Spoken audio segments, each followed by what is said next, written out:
አንዳንድ ጊዜ በውስጣችን ያልታከሙና ያልዳኑ ቁስሎችን ሰዎች ጫን ሲሉብን ቱግ ብለን አረመኔ ጨካኝና በጣም መጥፎ የሚባል ባህሪ ልናሳይ እንችላለን።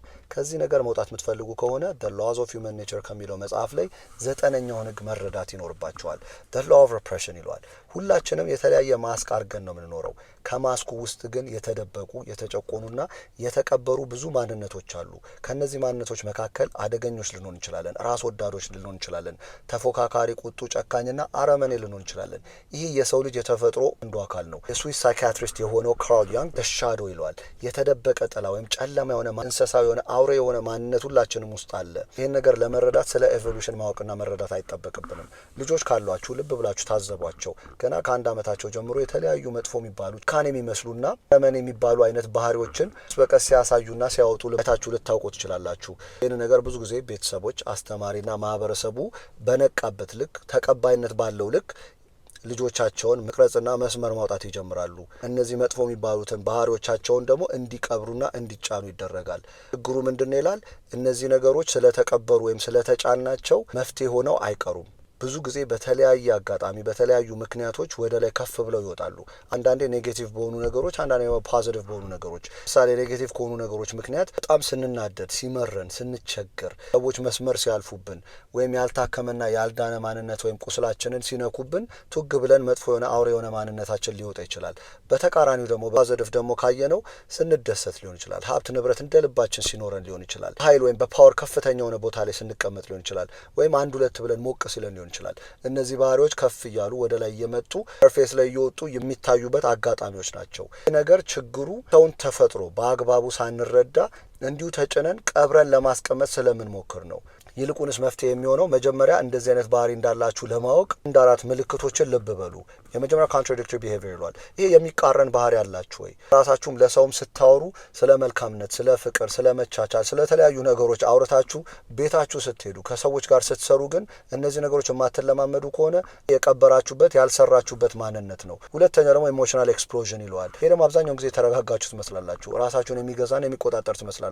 አልፎ አልፎ ግን ድንገት ግን ቱግ እያላችሁ በጣም አረመኔና ጨካኔ በተሞላበት እርቢተኛ የምትሆኑ ከሆነ መጥፎ የሆኑ ነገሮችን የምታደርጉ ከሆነ በኋላ ላይ ለመፍትሄ ከመስራት ይልቅ ስለተናደድኩ ነው፣ ስለተጨናነኩኝ ነው ወይም ደግሞ እነዛ ሰዎች መስመር ስላለፉብኝ ነው ብላችሁ የምትሉ ከሆነ ይሄም ያልሰራችሁበት ልብ ያላላችሁት ያልነት ስላለ ነው። በሶስተኛው ደግሞ ኤክስትሪም ሞራል ሱፒሪዮሪቲ ይሏል።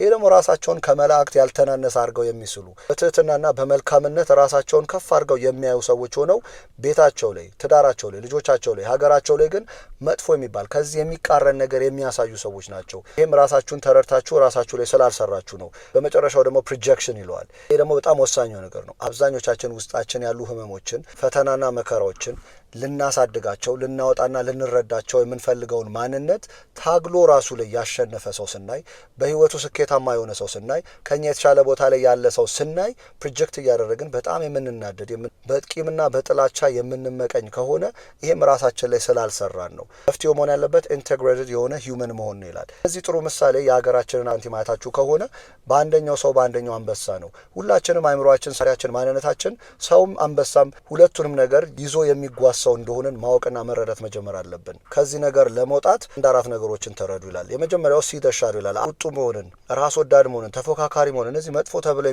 የሚታሰቡ ባህሪያቶችን ሁላችንም ውስጥ እንዳለ መጀመሪያ ልብ ብላችሁ ታዘቡ። ሁልጊዜ ጠይቁ፣ ተመራመሩ። ምንና ማን እነዚህ ነገሮች ወደ ላይ ከፍ ያደርጉታል የሚለውን ነገር የመጀመሪያው ስራችሁ መጠየቅና ማየት ነው።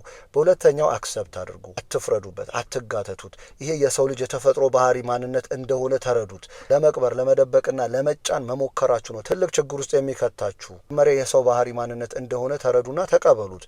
ሶስተኛው ኤክስፕሬስድ ክሪኤቲቭሊ ይላል። ራሽንና ሎጂክን የሚጠቀመው የጭንቅላታችሁ ክፍል ምናልባት 10% ቢሆን ነው። 90% የሚሆን የጭንቅላታችሁ ክፍል ይሄንን ባህሪ በደንብ አድርጎ ያውቃል፣ ይረዳል። በተለያየ አጋጣሚ ወደ ላይ ያወጣዋል። ይሄን ነገር የምትረዱ ከሆነ መንገዶችን ለማበጀት መልካም በጥሩ ያን ነገር ቻናል እያረጋጋችሁ ለመጠቀም የሚረዳችሁን ነገሮች ማንበብና የተለያዩ መጽሐፍ ሀሳብ ጥናቶችን እያነበባችሁ እዛ ነገር ላይ መስራት መጀመር አለባችሁ። ብዙ ጊዜ አይታችሁ ከሆነ እንደዚህ አይነት አርቲስቲክ የሆነ ጭንቅላት ያላቸው ሰዎች መጽሐፍ ጽፈው ልብ ወለዶችን የተለያዩ ጽፈው እኛን ልብ ምታችንን እየጨመሩ በደንብ አድርገን በጉጉት እንድንከታተል እያደረጉ ሙቪም ካያችሁ የነ ጃን ክሉድ ቫን ዳምን የነ ደንዝል ዋሽንግተንን ምናምን ካያችሁ እኛ የምንፈልጋቸውን ብዙ ጊዜ አረመኔ የሆነው ጨካኝ ሆነው ሲሰሩ ውስጣችን ያለውን መሻት እያሟሉልን ስለሆነ ነው የምንወዳቸው። ይሄንን ነገር ከተረዳችሁት በልብ ወለድ ወይ በተለያዩ ነገሮች ማስቀመጥ፣ ካልሆነ ለመልካም እንዴት አድርጋችሁ መጠቀም እንደምትችሉ ማሰብና በዛ ነገሮች ላይ መስራት መጀመር አለባችሁ። በአራተኛው ሁሉንም ሰው ፕሊዝ ለማድረግ መኖር ማቆም መጀመር አለባችሁ። ይሄ ከተፈጥሯችሁ ጋር ግብ ግብ መፍጠር ነው። ችግር የለውም ጥሩ መሆን መልካም መሆን ሰውን መቀበልና መውደድ ችግር የለውም። ከራሳችሁ ጋር የምትጋተቱ ከሆነ እውነታ ጋር የምትጋፉ ከሆነ ራሳችሁ ክብር የማይኖራችሁ ከሆነ ግን በጊዜ ሂደት እነዚህ ነገሮች ከፍ እያሉ እየወጡ ከሰውም ጋር ትጣላላችሁ፣ ጤነኛም አትሆኑም። በደንብ አድርጎ አስረድቶናል። እነዚህ ነገሮች ላይ የማትሰሩ ከሆነ ግን የተወሰነ ፐርሶናሊቲ ዲቨሎፕ ታደርጋላችሁ። ሻዶ ፐርሶናሊቲ ይለዋል። ብዙ ነው የሚያነሳቸው፣ 9 ያነሳቸዋል። 3ቱን ግን እኔ ልበላችሁ። የመጀመሪያው ታፍ ጋር ይለዋል።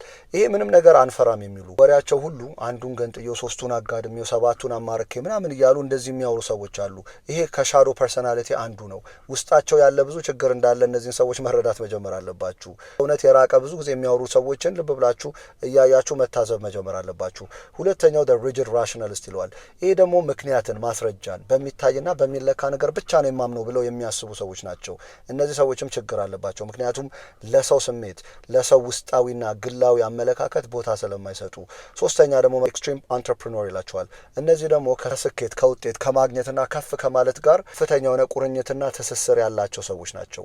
የሚያስከፍላቸውን ዋጋ ግን ባለመጠየቅ ልብ ብሎ ባለመረዳት ልጆቻቸውን፣ ትዳራቸውን፣ ቤተሰባቸውን፣ ነፍሳቸውን ሳይቀር የሚያጡ ሰዎች ነው የሚሆኑት።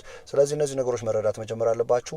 በገባችሁ አቅም መጽሐፍ ሀሳብ ጥናቶችን እያያችሁ የሚጠቅማችሁ ነገር እነዚህ ነገሮች ጋይድ እያደረጋችሁ መሄድ አለባችሁ። ስላዳመጣችሁን ከልብ አመሰግናለሁ።